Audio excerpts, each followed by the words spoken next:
This film comedian with the body of a heavyweight wrestler and the face of a naughty cherub is Roscoe Fatty Arbuckle. He was one of the biggest stars of silent pictures in every sense of the word. In the Skank Studios in New York City, he made a highly successful series of slapstick comedies, including this one called The Butcher Boy. One day in 1917, a young vaudeville star with large, expressive eyes and a lean, hawk-like profile wandered on to the Butcher Boy set, and there began a lifelong love affair with the movies. He was hired on the spot, and this is his first appearance on film. The young man's name was Joseph Frank Keaton, but as a baby, he'd been nicknamed Buster by another vaudeville star, escape artist Harry Houdini. To do this minor part in a two-reel movie, Buster Keaton turned down a starring role in a Broadway musical and went to work for $40 a week and all the scenes he could steal.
Buster Keaton made more than 20 comedies with Fatty Arbuckle. Most were shot in New York, but some in the new mecca for motion pictures, California.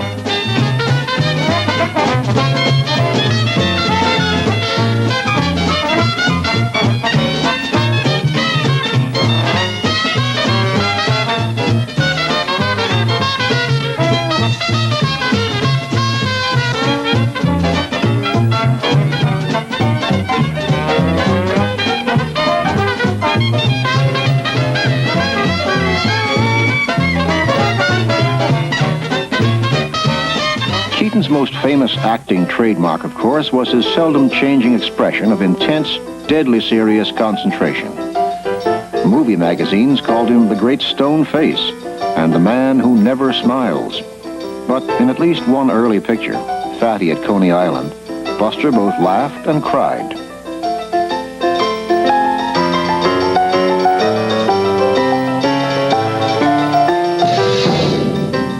The Keaton grin was infectious and charming, but the deadpan got more laughs.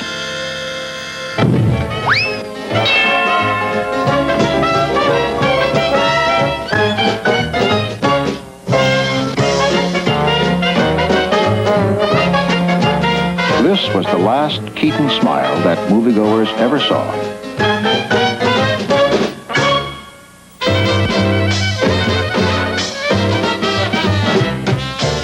In 1920, as a fast-rising comic star, Buster Keaton was put in charge of making his own pictures, writing them, directing them, and starring in them.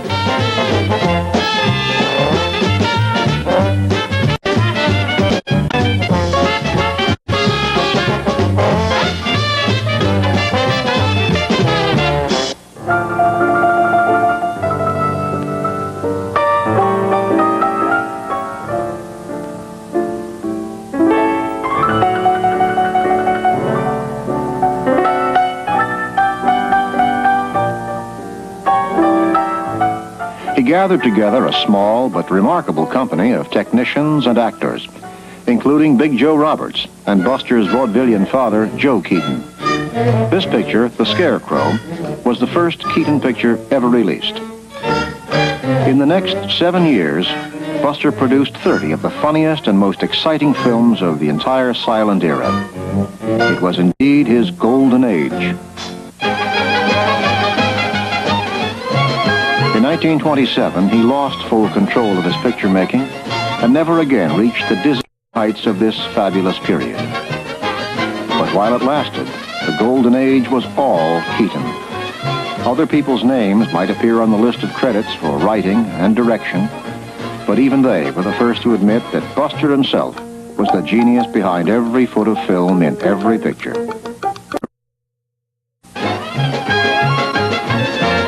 In the days of slapstick, every comic had to know how to take a fall. And Buster's falls were fantastic. Let's see that one again in slow motion.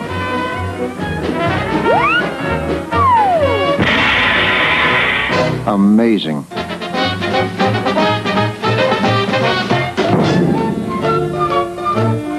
Only once did Buster ever use a double for a fall or a stunt.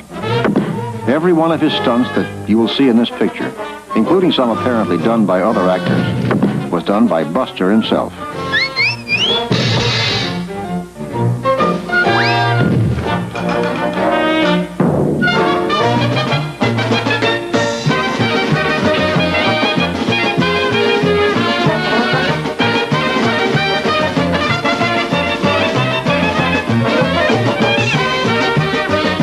His ability to perform breathtaking acrobatics was due partly to his early training as a knockabout comedian and partly to a naturally superb physique. As we can see clearly in this scene, beneath the tattered vest and the baggy pants were the compact frame and the spring steel muscles of a champion athlete.